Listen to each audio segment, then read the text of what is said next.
taking you now to the White House, where President Biden is delivering remarks on America's economic recovery. Let's listen. Predictions about how things would turn out. You might remember some of the predictions that if I became president, we'd, quote, see a depression, the likes of which we've never seen, end of quote. Well, it's true that the economy was sputtering before I got here, adding only 60,000 jobs per month or for 3 months before I was sworn in. But now, 6 months later, we've changed that.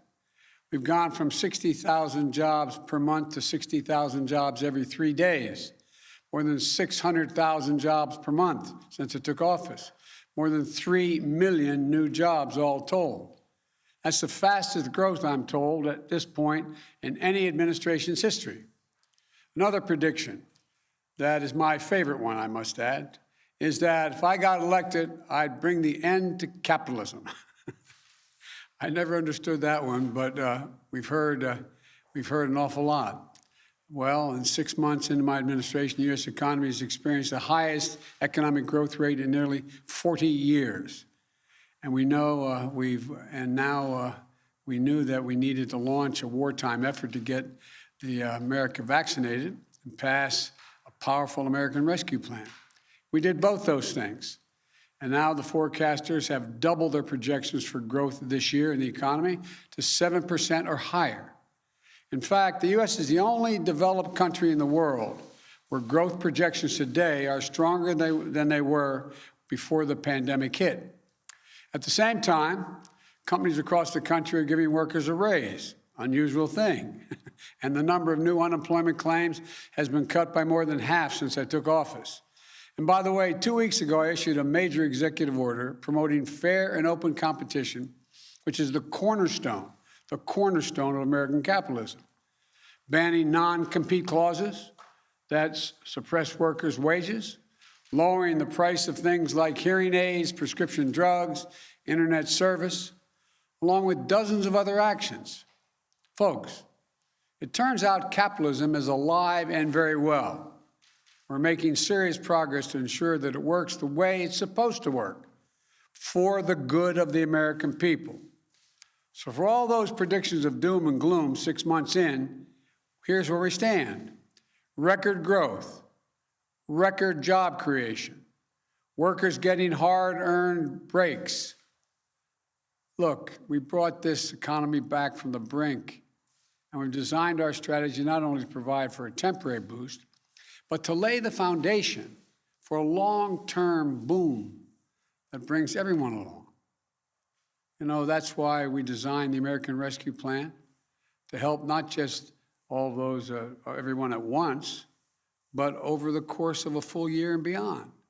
So we could help families and small businesses weather the ups and downs as the economy recovers from a historic pandemic. And there are going to be ups and downs. We saw a great example of that just last week. For the first time, monthly payments began going out to nearly every working family raising a child in the United States of America. Thanks to the expanded child tax credit in the American Rescue Plan, $300 a month going out for each child under the age of 6, and $250 for every child 6 through 17. Every month for the next 6 months, with more coming in the spring. That money is a game changer. For some, it's a lifesaver. Think of the single mom struggling to put food on the table each month. The parent has to tell their kid, I'm sorry, honey, but we can't afford those dance classes. Or the sports team you want to play in this fall, we can't do it.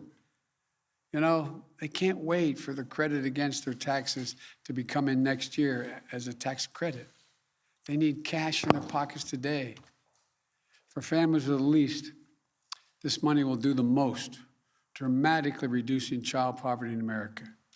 And for millions of middle-class families, it'll give them a little bit of breathing room every month. That's just one example of how we're building an economy from the bottom up and the middle out. But despite that progress, we cannot afford to be complacent. We know that our economic recovery hinges on getting the pandemic under control. You know, and by fully vaccinating 160 million Americans, or 80% of our seniors, we fundamentally changed the course of the pandemic from one that threatens all Americans to a disease that has the most severe impacts only on the unvaccinated people in the country. But we can't let up, especially since and because of the Delta variant, which is more transmissible and more dangerous. Unfortunately, cases are now rising, particularly in communities with very low vaccination rates. Just 4 states account for nearly 40%, 4 states, 40% of all cases last week. Virtually all hospitalizations and deaths are occurring among unvaccinated Americans. These tragedies are avoidable. The data couldn't be clearer. If you're fully vaccinated, you have a high degree of protection against severe illness, hospitalization, and death. If you're unvaccinated, you are not protected. So please, please get vaccinated. Get vaccinated now. It works. It's safe. It's free. It's convenient. You know, this virus doesn't have to hold you back any longer. It doesn't have to hold our economy back any longer. But the only way we put it behind us is if more Americans get vaccinated. We also know that as our economy has come roaring back, we've seen some price increases. Some folks have raised worries that this could be a sign of persistent inflation. But that's not our view. Our experts believe, and the data shows, that most of the price increases we've seen were expected and are expected to be temporary. Reality is you can't flip the global economic light back on and not expect this to happen. As demand returns, there's going to be global supply chain challenges.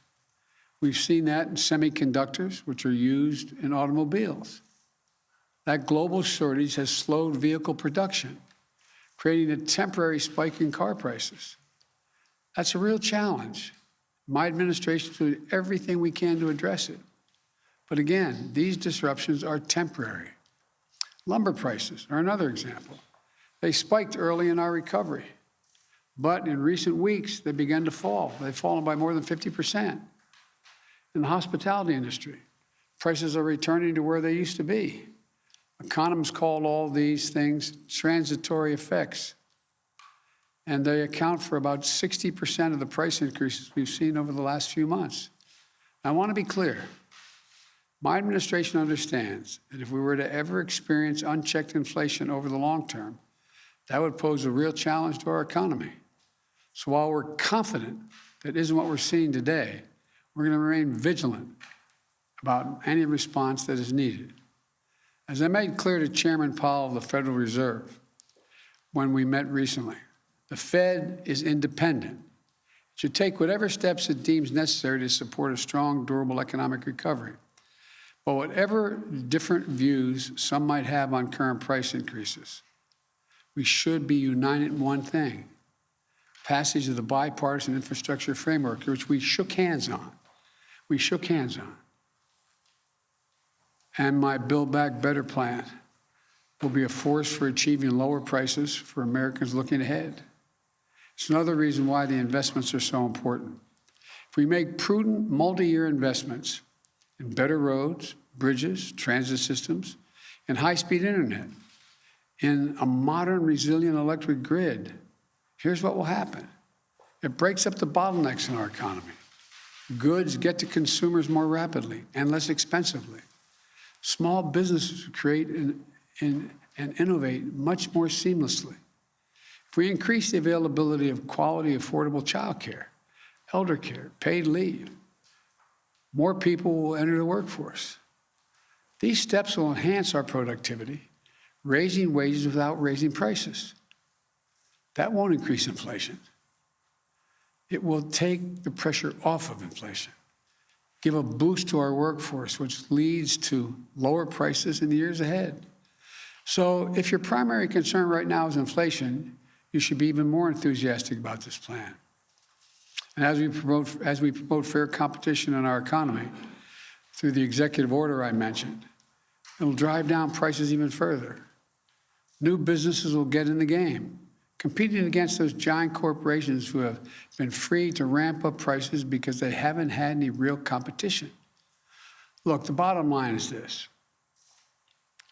What the best companies do and what we as a country should do is make smart, sustainable investments with appropriate financing to make this nation more productive, to advance America's leadership in clean energy, to win the jobs of the future, while meeting the threat of climate change, and ensure that all working Americans benefit from the growth they're helping produce. The independent experts who have analyzed my plans have found that they would do just that, expand output and enable millions of Americans to enter the labor workforce. Now, just this year, not just for the next, but not just this year, but for decades in the future. It's not temporary. This is the best strategy to create millions of jobs and lift up the middle-class families and grow wages and keep prices affordable for the long term. What we can't do is go back to the same old trickle-down theories that gave us nearly $2 trillion in deficit-financed corporate tax giveaways. It did nothing to make our economy more productive or resilient. The same people who cheered on that approach are now telling us it isn't a problem if big companies have actually to compete for workers and offer them a fair wage with some dignity. I could not disagree more. We can't go back to the old failed thinking. We need to grow the economy from the bottom up and the middle out, as I said before. The investments I'm proposing are investments the American people want and investments that our country needs. And if we get this done, a wide range of independent forecasters project that it will have an incredibly significant impact on GDP and jobs, good-paying jobs with prevailing wages. And a majority of these jobs will go to people without a college degree. I've said it before, and it's true. This is a blue-collar blueprint for building an American economy back. Simply put, we can't afford not to make these investments. And we're going to pay for them responsibly as well, by ensuring that our largest corporations, and the very wealthiest among us, pay their fair share, by reforming our international tax system with a minimum global tax, which we've led the world to agree to. Let me close with this. When I arrived in office, it had been a long time since the government had worked for the people. Things had been great for big corporations and folks at the top. Those 55 major corporations that paid zero in income tax while making billions in profits, they had no complaints.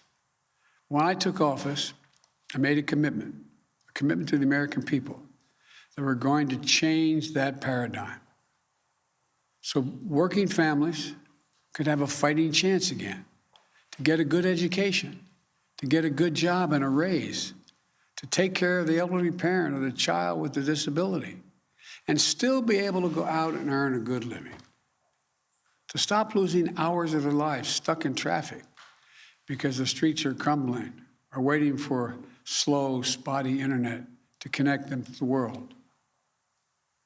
That's what the economy we're building is all about. That's why we passed the American Rescue Plan. And that's why we need investment in the bipartisan infrastructure framework and my Build Back Better plan.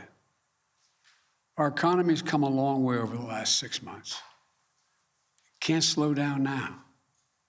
We can make this boom we're experiencing today one that will ensure that all Americans have an opportunity to share in it for years to come. And we can show the world that American democracy can deliver for the people. I look forward to continuing to build this economy. And I'm incredibly optimistic about what we're going to be able to build together in the next 6 months and the years to come.